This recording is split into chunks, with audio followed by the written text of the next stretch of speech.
What's up, you guys?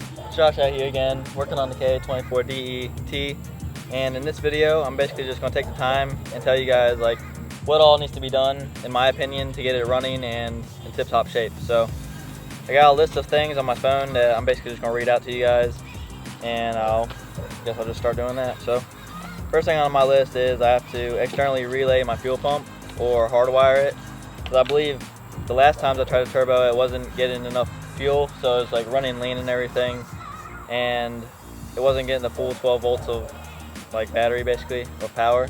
So I'm going to externally relay my fuel pump. Another thing on my list is I got to wire up the gauges. So I got my new boost gauge and I got a new water temp gauge that I got to wire up so I can monitor the basically everything that's going on with the car. Also, I got my air fuel ratio gauge that I have to put in the downpipe, because the last downpipe I had when it was stock, I welded the bung in there, so when I took it out it stripped all the threads on the actual sensor itself. So I got a new sensor, and I'm just going to I figured out from Martin at RS Enthalpy how to basically wire up the new air fuel ratio gauge so I don't have to run the stock O2 sensor, so I'm going to do that. So basically just fixing up the downpipe, add a couple exhaust leaks, putting the bung on there. Oh, actually I already got the bung.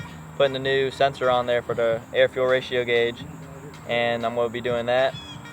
I got a new coil that I got to put in. That isn't it right there. I got to take that one out. I broke it when I disassembled the whole engine and took it out the last time I did that, so I got to put in a new coil.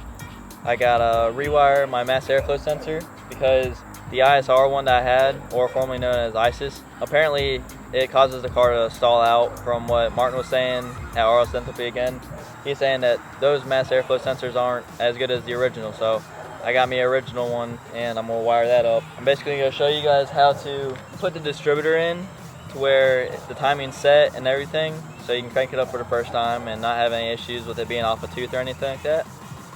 I got a vacuum manifold, so I'm going to be plugging that all up into all the vacuum lines and everything like that, cleaning up the engine bay a little bit, because all my vacuum lines are all teed off and it's just a big mess.